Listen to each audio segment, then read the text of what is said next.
Hey, everybody, thanks for watching this week's episode. We want to promote where you can see us. For tickets, go to joegattoofficial.com to see all my tour dates. And for Steve's, go to punchup.live/Steve-Byrne. That's Byrne. He makes it super easy to find him.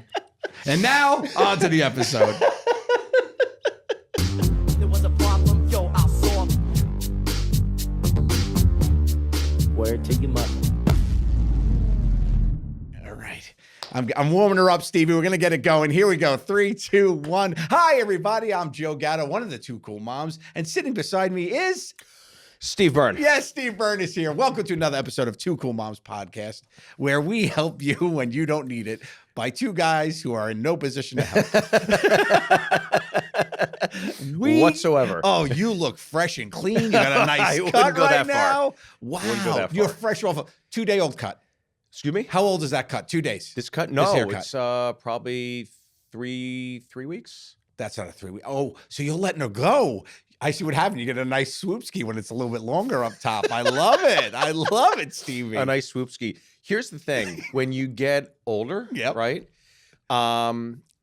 Every time I go, I'm like, boy, I feel like my like it's getting bigger. Like my forehead is getting bigger. We're gonna premiere this episode on my forehead. Yeah, it's good. It's a screening room. You can just go at home. You bought your son a projector for the holidays. Well, when they give you the squirts, they wet it down, they smock it left, right, and you're like, whoa, wait, what? Did this just happen? But obviously it's not. It's gradual, Yeah. right? It's always gradual. But then I look in the mirror, I'm like, boy, I had a good run. Yeah, my hairline was always between creep. It was like creep, yeah, keep it on the down low. I kept moving back since 34. Since 34, it's on creep, yeah. You were just moonwalking. Moonwalking it back. You've been struck by a bald and criminal. So you had it. You had a full, nice thick head of hair. Oh, what locks this young buck had. Yeah, Gels. Especially Italian. You guys, Yeah. thick, dark hair. Yeah, I got the St. Francis of Assisi. I got the bald spot in the back there. Okay. Which is a lot of fun. I think I've hit where I'm going to end up, though. I think this is pretty much it. This is it. You staved off. Yeah, I think I've leveled out around 46. You're years like old. like Billy Crystal-ish. Yeah, Is that fair to say? that's fair to Billy say. Crystal's just stopped at a certain point. It's like, all right, That's the do. yeah, that's it. Like Steve Martin did it right. He had white hair in his 30s. Oh, that's amazing. and he's been 70 for literally 40 years. Amazing, right? I got the whites though. I get the grays and the whites. My uncles in my family line, like my grandmother, my grandfather on my mom's side, my mother as well, was a white lion. My Yeah. uncles they had that really white hair, not Yeah. like gray, like white. So I think I got a mix of that. I got like salt and pepper here, up top. Yeah. A lot of 90s Pops references upstairs. But I do have like the salt and pepper, but I've had that since like 37.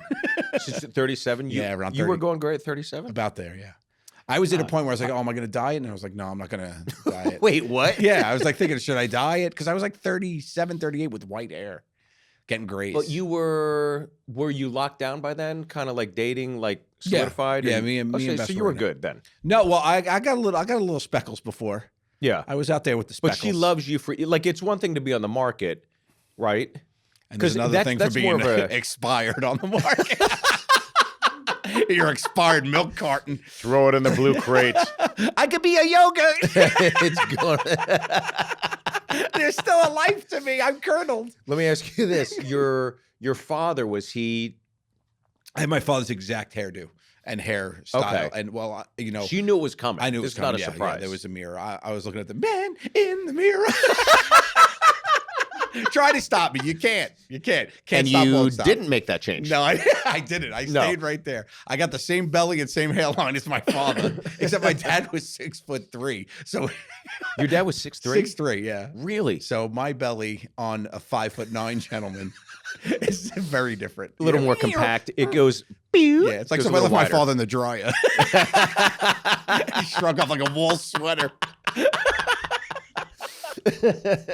My dad, yeah, I think when you're young, you just look at your dad and that's your dad, right? Yeah. And my dad, by the way, is riding his bike right now listening to this. No way. Because he always, hi, Dad, love you. He always rides his bike, and he calls me afterwards. He's like, I just listened to the latest episode. You guys are great. I I'm love like, that. oh, thanks, Dad. That's so But- great that he listens. When he was Yeah, I think he was. I remember being in the back seat of the car and looking at the old bald spot and just thinking, "Oh, my dad's got a little bald."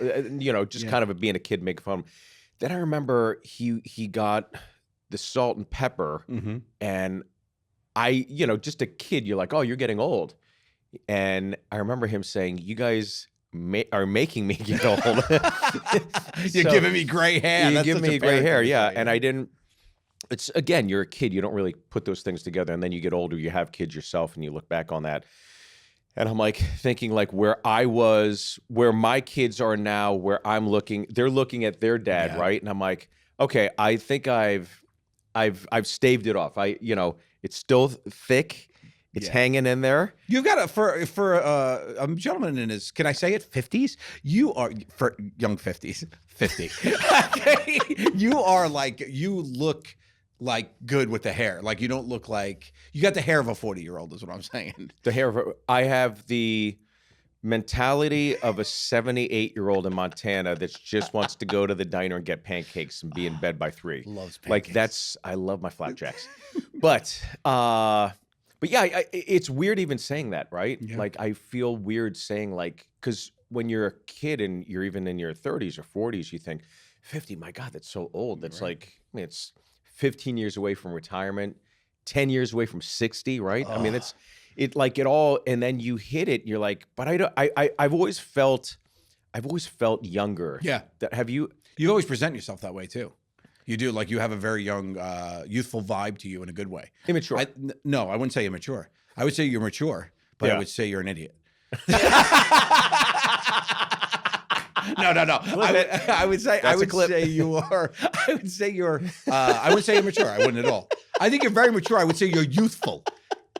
You're Youthful is okay. You bring Well, a I'll take youthful that. energy. You know I'll what I'm take that. saying? Yeah, You yeah. ain't afraid to get a party. Whiskey helps. I want to. Well, that makes it worse for you, actually. I think. But I want to say something to you here. I want to. You touched on something when you said, you give your father gray hair. What do you think is one of the biggest things that you did as a youngster that escalated them in years? Like that, you like.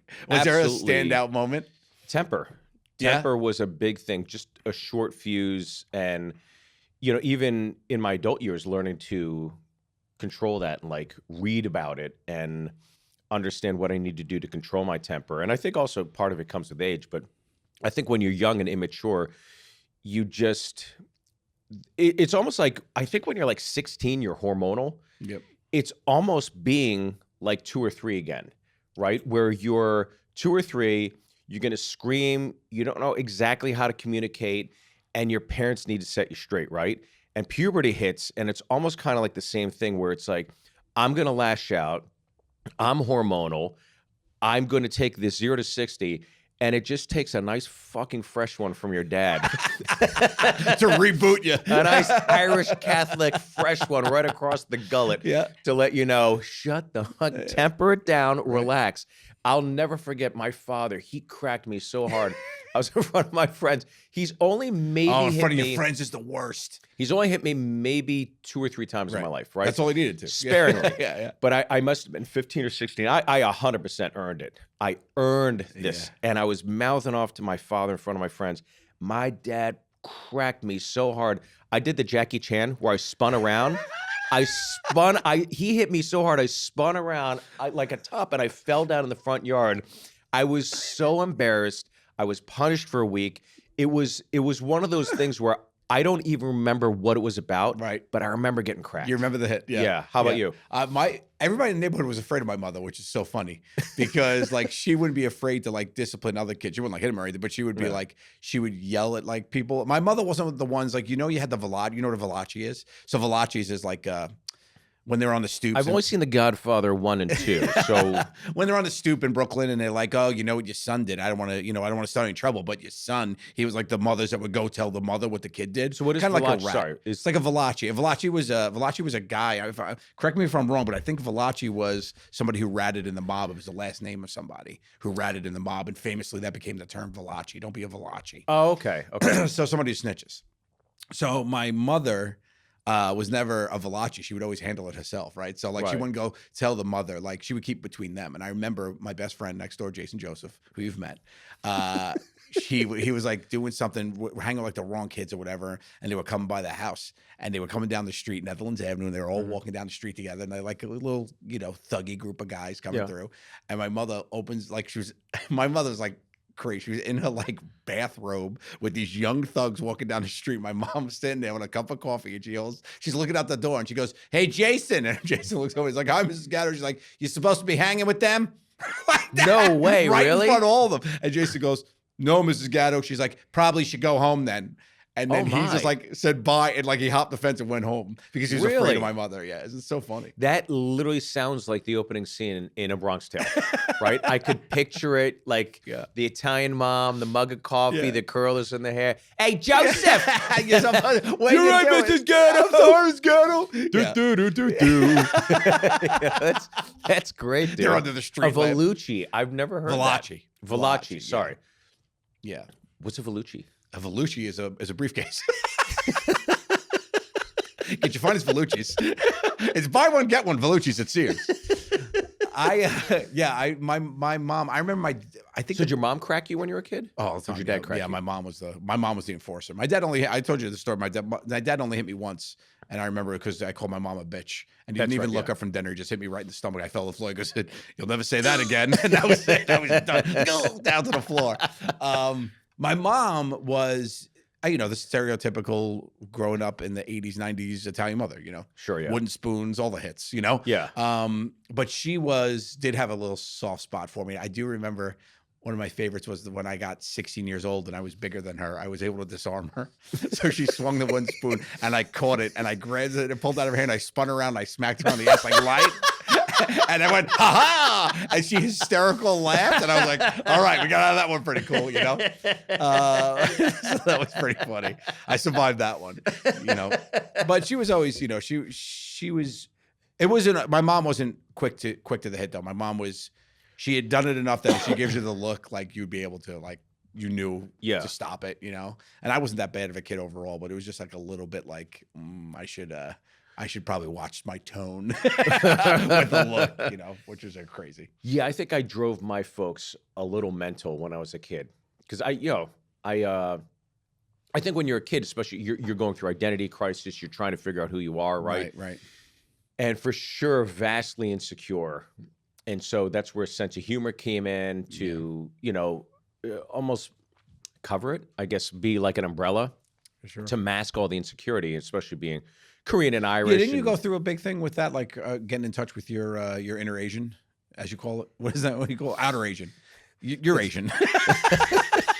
Is that a European Asian or Eurasian? I never took like a trip to the desert or anything. I never did anything like that. But because I've been to Dublin and I've been to Seoul, right? So I've been to soul searching. And I met my wife on Soulmates. No, but I think those things are kind of like a fun nod to see like where you're, like, have you been to Italy? What felt more at home, Seoul or Dublin? I got to tell you, wait, first, one question, back up first. How old were you when you went to each? So when I was probably 30, I went to Dublin. Oh, so you were an adult, okay. And then I went again when I was 32. Yep. I went to like back to back. Okay, no need to brag. It was for work, but okay. I did have some free time. International touring comedian. We get it. Then Seoul was for the USO, right? Seoul was for the USO, doing good but things for people, right? Yeah, no need to brag. What's that? Doing good things for charity and putting yourself out there. No need to brag. That's right. That's how I always started off too. I've been to Seoul, doing good, doing the Lord's work. But we had a lot of downtime because, like, when you go to Joe, I've done multiple USO tours, and it's not about me. It's about them. They need the laugh. Yeah, believe me. For sure. But when why did you go? Were you serving food? Are these recyclable? So when you go to like Afghanistan, Iraq, 04, 05, height of war zone, I'm not a hero, guys. Yeah. Okay? Yeah, we all know it. But you cannot go anywhere, right? I mean, it's a war zone. You can't go to the bazaar. You can't go downtown. You're just like landlocked. But you go to Seoul, you have a show tonight at 7, have fun. So it's almost like, wow, I have the whole day free. You go out. Yeah. It was great. It was so awesome. And I think in terms of like, was there a connection to either one? There's a connection to both for sure. But it's interesting, like even now when I go out to the airport or wherever, and I see a Korean family huddled together, and I see the kids, I'm like, they look just like. Every time I'm like, oh, they look just like my cousins, or these could be my cousins. Yeah. Or one of the greatest memories I have was when we were kids. My mom belonged to a Korean church, and so all the Koreans in New Jersey would meet, I think in like Brunswick, there was like a park there or something, and they would just put mounds of Korean beef on these, like in these barbecues, so it was like Korean barbecue, like 12 barbecues, just all making galbi and bulgogi, and it was like the smell, I could smell it now, and just playing with all the Koreans. I know it was just super fun, and everybody was super cool. So I don't know, I still have like, I still feel that kind of like outsider connection, but it's interesting now when especially when you meet somebody that's half. Like I was just at a restaurant the other day, and she got finished serving, and I said, "You a Hapa?" She goes, "Yeah, I'm so and so." And she's like, "I was going to ask you, are you a Hapa?" And Hapa is like a term for being half Asian. I think it came out of Hawaii. Okay. But anyways, that's where I feel the most. Dennis Hopper is famously half Dennis Asian. Hopper.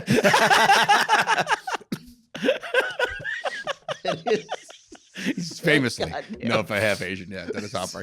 He's Irish, and well, he smoked so much weed, he literally looked half Asian. Yeah. But that's where I think the most connection is when I see like a Hapa. Yeah, is like you're like, oh, you're here too. That's kind of cool. I was just talking about this because I've always been full, right? I've always been full Italian, like multi-generation, right? And then I married Bessie, who is full Lebanese. Right. So she's been full like Lebanese. So now we have our kids, and they were just hairy talking about kids. At school. You're very hairy. My daughter's already started waxing her lip at 9, and she's so we like have our Italian. I don't know what a Hapa would be in our terms. Got it. Lebanese Italian, a litmus test. We have a litmus test. So we have ours, and it was like we were just talking about, because the grandparents live with us, so they have their, and they speak Arabic, and there's all this stuff. And then they go to New Year's with their loud Italian aunts and cousins and everything. Right. So it's really just interesting to see how they're developing that way, and their personalities are very much like right down the middle. And would you say that the Lebanese are a little more like recluse, or a little more, because Italians are very kind of loud? Yes. Is that a boisterous? Boisterous is the word we use. Boisterous, but also very loving. For sure. And it's all about family. Yeah. Right? I would say that, but I find that too about Lebanese too. My kid's grandfather, because one of 11 kids, the grandmother's one of 10. It's like huge families. The cousins lived with Bessie, all her cousins like lived with her and stuff. So it's like a huge family thing there too. I just think it's a quieter setting. You know what I mean? They pray a lot. So they have to they have breaks built in where we don't. We eat a lot. So I think that's Joe, the more you talk about your home life, the more I think see something, say something. It sounds like there may be a terror cell developing at your home. No, just dogs. There's just dogs. Lots of dogs. Sure. Positive. Sure. Yeah. My Korean side, it was all, my mom was the second youngest of all, and like 7 kids. So 6 of them came to the States. 1 stayed in Korea after my mom met my father, and it became, our home in Jersey became like this underground railroad for the Koreans. So don't say that's not right. Well, no. Yeah. I mean, they would come. Well, how do you say it? You were importing them illegally. But we like literally they would come and stay with us and get acclimated, right? And then assimilate, and then another family would come in, and we did this over. So from the ages of like 5 to 8, I just remember always having a Korean family with us until they got their own apartment. Then they got their own businesses. Really? Pretty wild. And we had actually written a show about this. Me and Rob Long, who did Sullivan's Son. It guts me that it never went, but we pitched it. And the one thing we pitched in the thing, which was true, by the way, I have a family picture. There were so many Koreans. My father never had time for himself, right? Because he was running 2 businesses. He was getting you a driver's license, getting you situated for the bank loan so you could start he was run ragged, but he did everything for everybody, right? And so he set up a camera and he was going to take a family portrait. So he hits the button, runs back. There's like 15 Koreans. And my dad is standing at the back with with my mom, and is literally cut off from here up. There's not even enough room for him in the picture.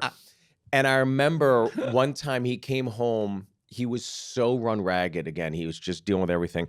And there were like 15 pairs of shoes on the little landing. And he came home one day, and there wasn't any room for his shoes, and he just kicked all the shoes. Yeah, he lost it. And it was one of those things where all the relatives were like, they knew what it was about. So they sat him down and gave him like a proper meal and like, you know. Oh, I thought you were going to say they all started massaging him. Doing his nails and 30-hand everything. massage. Yeah. Nice mani-pedi. Hot rock. We got you. My Don't worry grandma about it. stomping Yeah, on his back like that. Yeah. Would you like to add the scalp and foot massage?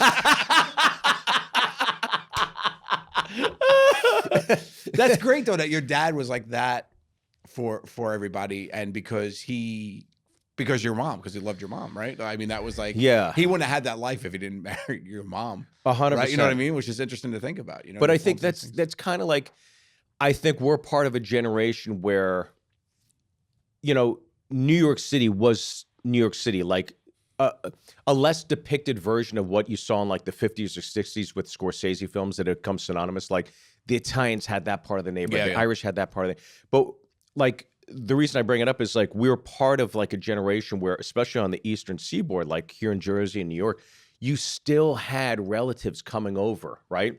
Yeah. And it's not like that anymore. No. I don't get the sense that people are still like funneling, you know, Italians or Koreans or Asians Yeah. over here like we had back in the day, where that was somewhat normal. Yeah, that was something of our generation, I think. Yeah. Yeah, I think it's kind of like we tapped out. Yeah, we've had enough with it. We're done. Enough is enough. Trump, you got to build the wall. So we built the wall. We're done. Yeah, we'll see. I think, would you ever go live in, like, do you think you would enjoy yourself living in Ireland or Korea? Yeah, I've always been open to something like that. Yeah. Yeah, but I love America. I love course. living here. I Yeah. love this country. And again, just traveling so much. There's so many aspects of it I love, and I love the fact that like you can come here, right, to New York City, or you could go now to Idaho. And in the last 15 years, especially with Uber Eats, you can literally eat It's anything about you want. food. It's always about food with you. 100% about food. But if you go to China, it's like you're eating Chinese food. That's what you're getting. That's it. Yeah. You go to Italy, it's like there's no Mexican. I mean, there are, but it's not like here where it's Yeah. like they make tacos Parmesan. Yeah, I get you. Yeah. you know what I mean. Though that's what I love about our country is that I mean I truly I'll love take the all the cultures. quesadillas and the vodka sauce. Stupid. It's stupid. I love that it all comes down to a menu for you. It's like, where can It I always get the most does. eats? My whole day revolves. I get so excited about You it. had breakfast though. I had breakfast. Yeah, my Okay. wife is getting on me like you got to eat something in the morning. Yes. Before you do It's anything. important. You You gotta just start the have to do machine. it. Yeah. I've been doing that intermittent fasting. You know, when you only eat like in a window of between. Between 2 Well, and 4. I do 9 a.m. to 10 p.m. I shut it down. 10 p.m. It's over. Yeah. Yeah. What are you doing right now? Nothing. Hold on a second. Hold on. Go ahead. Hold on. Are you doing a thing with Mike Tyson? Was that real? No, that wasn't real. Oh, are you serious? I know. I kept you on the line the longest. You get really? Somebody sent me an AI picture of Mike Tyson, of me fighting Mike Tyson, and I was sitting on it for a couple months. And I was like, oh, I saw it, and I was like, oh, it'd be funny if I posted this and just tried to make it believable. So I tagged Hulu. It was believable. It was 100% believable. It got picked up by multiple news outlets. I got phone calls from my sisters, my cousins. Yeah. Bessie was like, "You're fighting Mike Tyson." I was like, "I think I would tell you I was fighting Mike Tyson." I was like, I think he's like joking, like he's not gonna fight Mike Tyson, but he's fighting Mike Tyson to lose weight and get in shape. And I was like, Everybody came up with their own theories that's cool. of what it was. Yeah, it would be a great show. by the way, I wouldn't be surprised if it got picked up now. I know it should. Yeah, But call me Hulu. I really believed it. I fell for it, and then you I fed into it. Yeah, Really? Yeah, you texted me. I said, go get him, champ. You text me like, "Is this real?" I was like, I'm ding, coming. ding, I'm gonna bitch. come see the thing. I'm so excited for you because I was like, wow, you're getting it like you're gonna walk. Yeah. Well, no, I weighed in at 220 when I at New Year's, and I was like, "Oh, I gotta stop. So you're doing a real thing. I'm right doing. now. Yeah, I'm just trying to. I'm doing what I always do. I cut it in half. I stop eating late, so I'm already down 7 pounds. Are you I'm really? down to 213 right now. Yeah. And you've been pretty good though lately, anyways. Yeah, 220 is big balloon for me. I try to Okay. get it. I try to hover around 200 if I can. So I still got some room to go. But the road life's tough. When I get out there and, the Burger King, Impossible Whoppers are staring me right the gullet at 10:15 p.m. Yeah. Get off stage, just want a little something to give Yum you a little num yums. nums, a little num num nums. Do you want to get a bit happy? You can go a bit sad. Yeah, I don't go sad. I go happy. Yeah, I just signed up for the Mario Lemieux has a fantasy camp every year in Pittsburgh. So he gets like all these retired all-stars to come and play. And there's a few comedians. We go and we do a show. We perform. And then part of it is like if you perform, you can skate. Oh, right? cool. So I'm gonna skate for 5 days. And I haven't skated in probably a year and a half. Oh wow. And so You perform on ice. It's like Disney on Ice with comedians. You think I'm Scott Hamill? You're doing a triple luge, and then you're like, knock knock. Who's that? Oh, wow. But I have to, because I was like, well, I could just phone it in, right? No, but why? But I'm like, if I'm gonna do this, I want to enjoy the experience. Yeah. So You're I'm not a gonna phone it in kind torture of guy. myself. So I'm literally getting in shape. So I'm jumping rope again. Really? I'm gonna start skating as soon as I get home next week, and just like When is the camp? it's mid-February in Pittsburgh. Oh wow. So for 5 days, it's like I skate, I think, twice a day. And it's an amazing experience because obviously all the money with the Lemieux Foundation always goes to cancer research and to the children's wing at the Children's Hospital in Pittsburgh. Yeah, They you're very do charitable. a ton of great You're things, Very right? charitable. You are. Guys, I give to the troops, I give to the kids. Are you sick? If you're a military kid, I'm your guy. Kids in the Military by Steve Byrne. But so it's one of those things where you skate, but these guys are still kind of like competitive, right? I mean, yeah. they're professional athletes. I remember last time I played Mark Recchi, who's an unbelievable hockey player. I think 3-time Stanley Cup champion, drilled me in the boards, ran me in the boards. And I remember being on the ground. I just remember him skating away laughing, going, "Get up, Burnsy." And I'm like, fuck. Like Paul Coffey, who played with Gretzky, who played with Lemieux, one of the greatest defensemen of all time, just chirping the whole time, making fun of me. And it's just like, it was just a fun experience. It was really, so I'm like, all right, even at my age, I still want to do the best that I can to enjoy. You get to be in the mix, which is fun. Yeah, you get to throw it around, and I'm sure you have zingers too. Like if you made something happen, I'm sure you could be like throwing back a little bit their way, right? Like, oh, a comedian just got one on you. But it was not even a professional. It was interesting though, because I remember this one time I got caught. One of the defensemen got caught up in the thing. So if you're a winger, you come back and take the place you D, right? So I saw the D going in. I understood I had to swoop back. So I'm coming back. And I'm coming back on defense, and it's Mario Lemieux and one of the campers. And I'm literally skating backwards looking at Mario Lemieux. I grew up idolizing this guy. I mean, the second to Gretzky in Pittsburgh, he's the first. Okay, but just an 8-year-old, a 10-year-old, a 12-year-old me is sitting there going, "This is wild. Insanity. Holy cow." And of course, he beat me, and I was just talking smack as we're making the loop, and a photographer happened to capture the moment of him coming down, and then awesome. us laughing as we're coming up, and just one of those experiences that you would only have because of our job. It's so crazy, the things that we've gotten exposed to or the opportunities we've had. Yeah. Like that. Never in a million years at 16 when I was playing hockey in Hampton Township did I ever think one day you're going to play and you're gonna hang out with that guy. It's like, Stevie. what? See? That's crazy. That's so cool. Well, you know what they say, meet your heroes. Well, most of them. Meet your hockey heroes. Who's a hero you met that you love? Mel Brooks.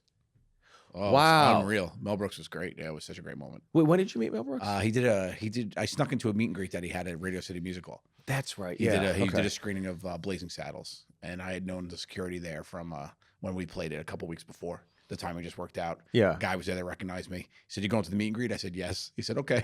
And I went downstairs with my sisters. It was like only his family and me. It was crazy. Jesus, Yeah, it really? was awesome. Yeah. So he was on his way out, right? I got him for a minute, said hello. Took a picture with my sisters, which is still hanging on my wall. I told him I was there with my sisters. I mean, me and my sisters grew up watching you. And he goes, your sisters, where are your sisters? I said, he goes, bring them in. And he kissed me. And we have a picture of my sisters kissing him on the cheeks and me like on the outside. It's really funny. Wow. What a great dude. Yeah. And just to see him up there, like he was jumping up like, I mean, at that point, I think he was 89 or 90. And he was jumping out of his seat on stage during the Q&A and just acting out all this stuff. It was right after Gene Wilder had passed. So he was like telling all these stories about Gene. Yeah. It was really cool to see. Unbelievable. Meet your hero, Stevie. People say that about me, and meet and greets are available when I'm on tour. JoeGattoOfficial.com. If you want to meet me, you can meet me. And you can find me at punch.up.live Divide sign. comma Joe You're the Coy only- / Michael Strahan. Yeah, it's so weird that your website is not Joe Coy / punchuplive.standupnet. -638. Yeah. All right, should we get into this? Let's get into it. Let's solve some problems. As you know, it's Two Cool Moms, and what we do here is try to help people. Yes. Stevie, we both have cool mothers. We try to give motherly advice, and you can submit your questions by email Yep. at twocoolmomspod@gmail.com. yes, or on our Instagram At Two Cool Moms. pod. You got to put the pod on it. Two We Cool don't know Moms those pod. other moms. We don't know those two moms. No. Look, I know there's a podcast out there about 3 moms. We don't want to hear it. We don't want to hear it. We only need 2. All you need is 2. That's All right. Let's Three's get a into crowd. it here. All right, this one comes from Mary, and she DM'd you guys Let's on lose Instagram. that attitude right now. Okay? I don't know where that's coming from. Oh, Thank you. what do I need to say? Start over with a nicer tone. Oh, of course. Literally you. the nicest person in I the know, world. literally. Hi, Steve. Hi, Joe. It'd be great if he was like, listen, bitch. All right, let's get into this, bitches. There we go. There he is. What's one habit or mindset shift that can make the biggest difference in your life? Oh, God. We've had multiple. Go ahead. Positive mindset. Yes. 100%. And you're great at it. Yeah. You are literally, I'm not joking. I'd love to shit on you, but I can't. You are so good at you're so positive. That's why you're a great leader. And no matter what situation you're in, no matter what the dynamic is, no matter what happened before, I've seen it 1,000 times. Like you'll be set with an adverse set of circumstances, and then you're going to do a show, and you literally have a way to compartmentalize everything, stay positive, understand what's important, maybe deal with things on your own, whatever. But you have a way to flip a switch and just you greet everybody, security, whoever's running the thing, the staff. I've never seen anybody.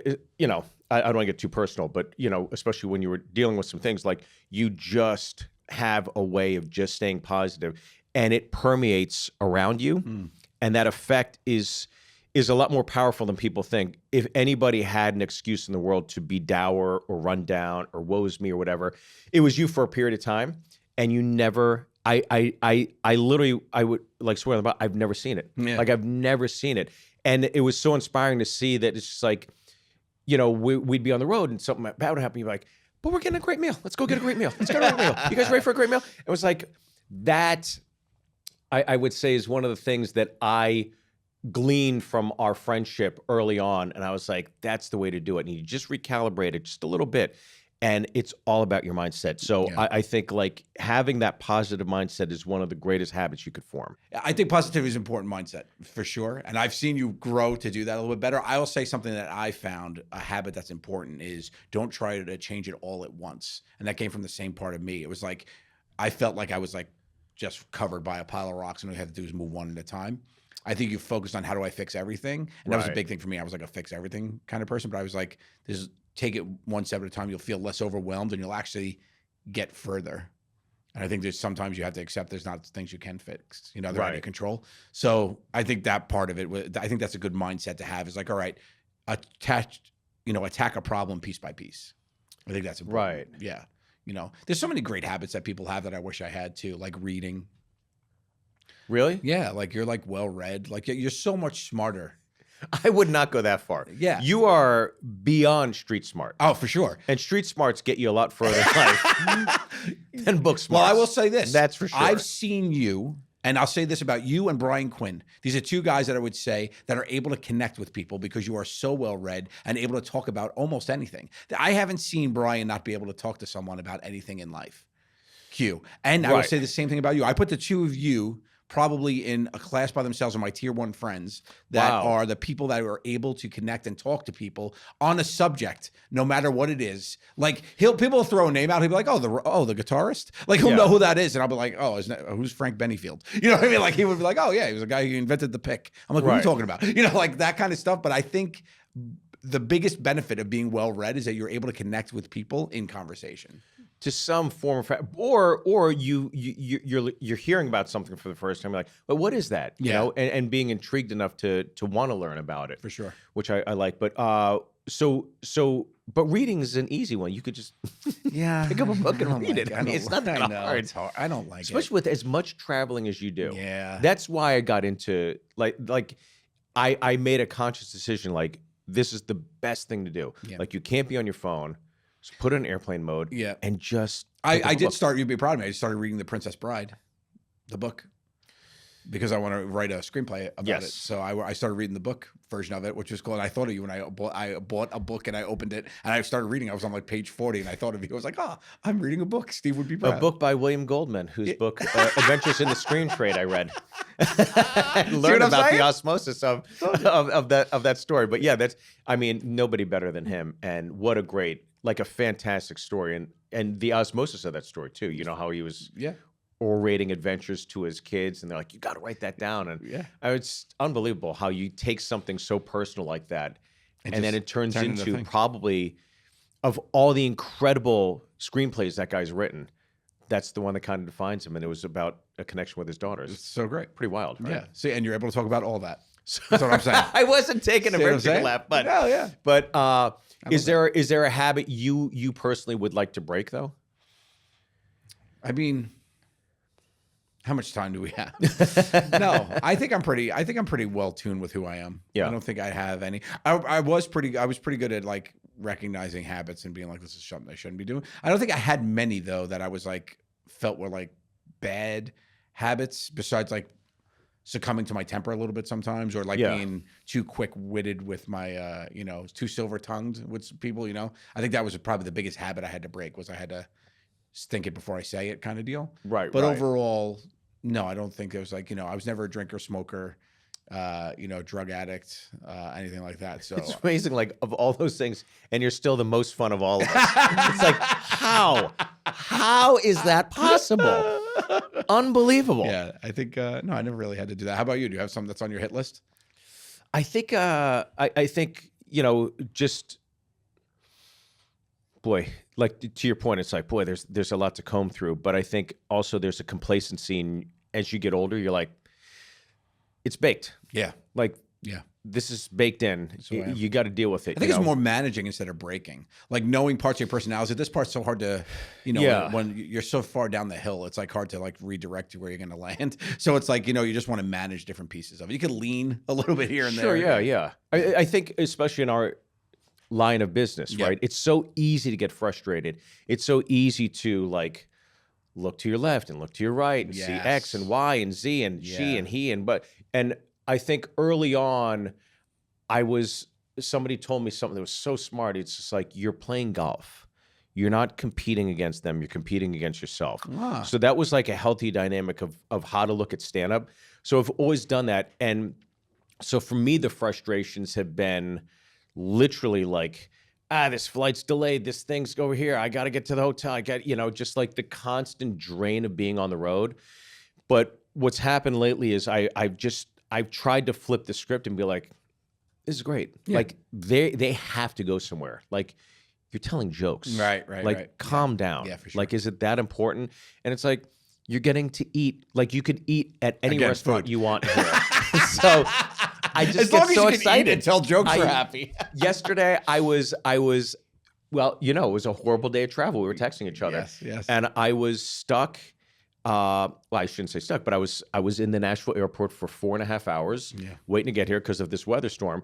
And normally I'd been like, this is, and I was just, and this time, just because that mindset of recalibrating that I'd say over the last 2 years, I was like, What are you complaining about? You got a great book. Yep. Your favorite restaurant in the You're airport's right you're there. eating. Yeah. You're eating. You're eating. Yeah. This You is stopped in the wonderful. USO office in Nashville. You know exactly. Gave a right. round of high fives. I was like, I'm here, baby. Laugh for you. Thanks for what you've done. Thank you, me, for your helping service. you. All right. Yeah. Yeah. All right. I love it. Sorry. So that was, true. That was a long-winded one. No, but yeah. it's true. It's true. Like, and I think it's important to try to stay positive. People always say that too. It's like, oh, try to stay positive. But if you really put the work in to try to stay positive, it definitely changes everything. Yeah, just taking stock. Yeah. Yeah. All right. Okay, this next one comes from Sam. That's all we have time. We have. Yeah. Okay, Sam. Sam asks, is there such a thing as having problems too early in a relationship? Ooh, that's a that's good a question. great one, Sam. That's a very good Is question. there well, here's the thing. What is your threshold to pull the ripcord? Like, because sometimes you could notice something early and be like, oh, all right, I can maybe talk about this, maybe try to work on it together with them, address it with them being like, hey, I don't like this part. Is there, can we talk this out? And Sure. Or is there parts where you're like, on to the next one? Like if you're a week in and you find something bad, like you're like, oh, you don't want to forget this. I don't want to deal with this. I'm out. There's not that much invested. You could Yeah. cut it out early, but you might be walking away from your forever. So it's a slippery slope, if you will. Yeah, I think this is what some would call red flags. Yes, red flags. Right? Am I seeing enough red flags? But it's also like Or a huge red flag. huge red It could flag. be one flag, yeah. But every relationship is just it's all based on almost like this algorithm of experiences you had from every prior relationship you've had, right? Yeah. So if you're 20, it's like, really? I mean, do you know that many red flags? But if you're like 30, Yeah. that's a different set of circumstances, right? Because it's like, I've been through the gauntlet. I know what I want. I know personally what I appreciate and what I don't appreciate. And I think it also depends how old you are at that time. Right, for sure. So How I much think is if you're left on the younger, clock, yeah. you have a lot more tolerance for those things. If you're older, you have a shorter gap of tolerance. So I would think that if you personally feel like, boy, I'm kind of overwhelmed with here, it's probably not worth it. Right. Absolutely not worth it. Wow. Yeah. I mean, I think that's a great question by But Sam. she got a great ass. It's like, you got to ride it out. Ride a hot hand. You got to see it. You got to see those cheeks. How about that? Let me see him once. Give me a whiff. You got to give Let me see me him. I need a one Yeah. cheeker. Is that what you're saying? Yeah, just pop a Love cheek out. Pop a Let me cheek. see it. Let me smack it. I would say people have said that's what your wife said about you, actually, by the way. Like she hung in it because she needed to see a cheek. I think it's important I think it is too early. I think it's always too early to pull. I would say if you're a week in and like you run away because you've seen something without even trying to like address it, I would say you should probably try to address it. You probably should try to say something. So I would Yeah. say the answer is I think there is such a thing of pulling the plug too early on something. I would Yeah. definitely give it a go if you feel like you should, and then if it doesn't correct, go. Like if you say something and you don't get a response or something that you don't see potential that it could work itself out, sure, go. But at least say something. I would say. Yeah. I At think least try to communicate it.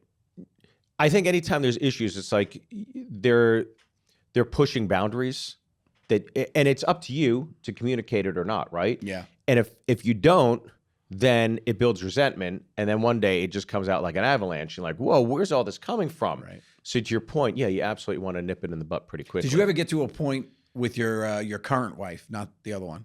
The other one? I was never married. Do you know something I do?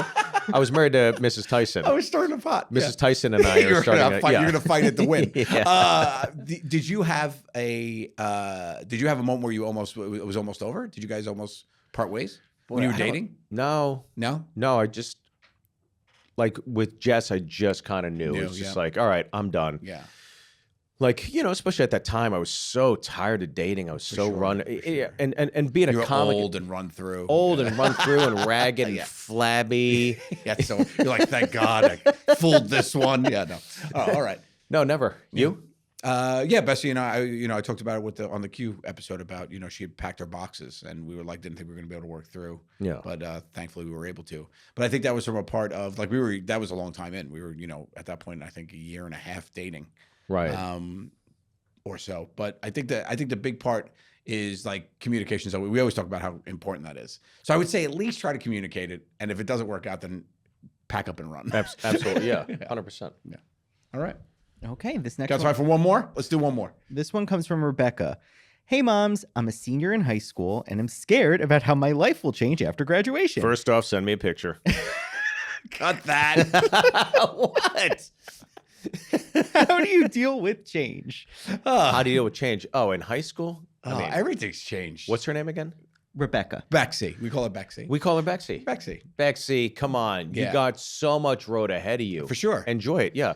It's definitely going to be scary. I think also, Yeah. if you're going to college or not going to college, like that's the first major thing, right? It's two totally different fears. If you're not going to college, you have no idea what you're going to do with yourself. If you're going to college, you don't know what you're doing with yourself. At least you have some structure, but then it's a whole new experience. Right. Going to be a college person. I will say that it is very important with who you select to surround yourself with. Right. That's the biggest thing I could advise you to do right now correctly is surround yourself with people that either bring you up or you could help bond in a good way with.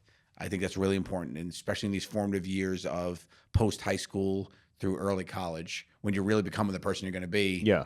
To surround yourself with good people that make you better, push you, and just a group you can laugh and have fun with. Especially at that age. Yeah, for sure. Especially at that age, because it's such a, 18, 19, 20, that's where like you're really going to decide where the compass points, For right? sure, for It's sure. like you could be those kids that just party and booze, and it's 5 years later and people have degrees, and then you're like, wait, I shouldn't have been doing, Yeah. You want to surround yourself, again, to your point, to bring you up motivated, people that are driven, people that have some foresight of something, even as ridiculous as something may be, if they want to accomplish a dream, whatever. Yeah. These are 100% the best years of your life. When you're 18 to like 30, you don't have money. That's a big window. Big window. But you're not going to have money. Right. Or even late 20s, I should say. Yeah. You're not going to have any money. You're gonna be with people that are experiencing the same things you are, which is all your firsts, your first job, your first real love, your first like interview, your first real, like all these things. I think that is the most kind of like romantic period of anybody's life because you're dreaming of like what can be. And eventually what you do is you discover you're in your 20s or 30s and you're just living life in that fast lane. Your camera's over here. Non-stop, but I'm talking to these guys. Yeah. Living life in the fast lane, baby. I ain't got time for the holidays. I'm a living. I got time.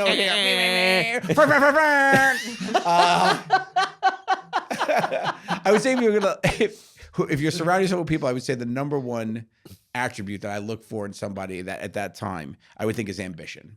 Yeah. I think if you surround yourself with people with ambition, even now in life, people who want to achieve stuff and are working toward a goal, I think that's really important. Ambition is a very underrated personality trait of people. Yeah. I think people in your circle need ambition. If you surround yourself with people who are trying to achieve things, you'll just be better. Right. Look, it makes you push yourself, right? For sure. That's the benchmark. There is a keeping up with the Joneses a little bit, which is good that Yeah. way. Like you see with people, you look around, you're like, people are accomplishing these things. Right. Maybe I should be doing something or at least have a goal or try to do something here. Look, you don't have to have it all figured out. You're not going to. Even what you think you have figured out. I was an accounting degree. I was an accounting major thinking I was going to work for a big six firm. No, like not at all. You have no idea what you're going to do. You're just going to try to set yourself up for success by developing the person and the human you are. Yeah, Bexy, We got you, Bexy. life is not a sprint, it's a marathon. Enjoy every day, enjoy every mistake, enjoy every horrible relationship. You're going to have your heart broken. Yeah, You're for going to sure. break hearts. Yeah, all Bexy's these going to be things. out there on the streets breaking hearts all over the place. you know you are, Bexy, but we love that about you. Because Yeah, you're gonna get out that's there, mix why it we up. love you. Tailwinds. Tailwinds. Woo, there you go. Fly, birdie, fly. And thanks so much, guys, for joining us on this episode of Two Cool Moms. We love you. We appreciate you. Please subscribe, share, follow us on Instagram at Two Cool Moms Pod. Yeah. And Your tour dates? My tour dates, JoeGattoOfficial.com. Your tour dates. Punchup.live. And you'll see me right there on the There it is. homepage. Stevie Byrne. Stevie. Love it, baby. Good to see you, Mommy. We'll see you in the next one. Bye. These mommies love you, so show us some love. Please rate us and review us. Follow us on all social media and subscribe to our YouTube.